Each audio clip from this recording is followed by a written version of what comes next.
aksi warga menggunakan kostum pocong marak di sejumlah daerah. Aksi ini pun viral di media sosial dan meresahkan warga. Apakah ini menjadi modus kejahatan baru atau semata-mata iseng sang pelaku? Beberapa warga yang mengetahui aksi teror pocong dari media sosial dan media massa mengatakan was-was karena takut dengan pocong dan adanya tindak kriminal. Fenomena ini pun bisa menjadi pengaruh buruk bagi anak-anak. Warga berharap agar pengamanan dan patroli diperbanyak pada malam hari.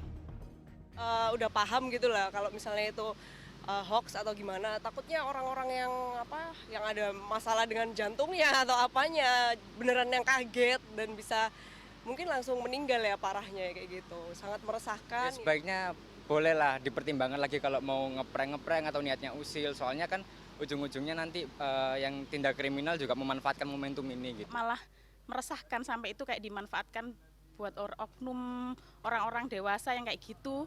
Niatnya mau prank akhirnya sampai jadi sindikat gitu ya, sampai nanti ada tindak pencurian atau gimana itu. Pocongnya itu ya membawa senjata tajam.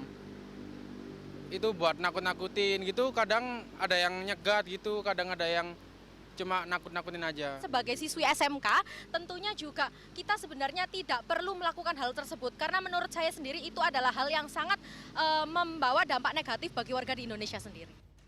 Dosen Kajian Budaya dan Media Universitas Muhammadiyah Surabaya, Radius Setiawan mengatakan, hantu menjadi representasi atas kecemasan, kengerian, atau rasa takut. Representasi itu pun hadir dalam beberapa bentuk. Misalnya kontrol sosial untuk mengatur perilaku anak kecil.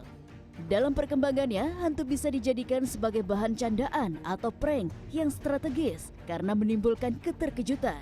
Sementara untuk motif kriminalitas, hantu dihadirkan untuk membuat orang cemas dan kehilangan semangat rasional sehingga dimanfaatkan pelaku untuk kejahatan. Kini dengan adanya ruang digital, anak-anak hingga orang dewasa terinspirasi untuk melakukan hal yang sama. Akan menjadi persoalan ketika praktik penggunaan instrumen hantu dilakukan dengan tidak mengindahkan etika atau tidak bertanggung jawab demi mendapatkan engagement atau perhatian. Kondisi ekonomi yang lagi tidak menentu, tekanan ekonomi kadang-kadang orang berusaha untuk mencari pundi-pundi rupiah melalui cara-cara yang instan.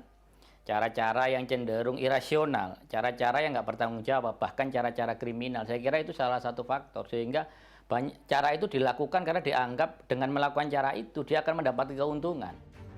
Masyarakat perlu berpikir kritis sebelum membuat konten dan dampak yang akan terjadi.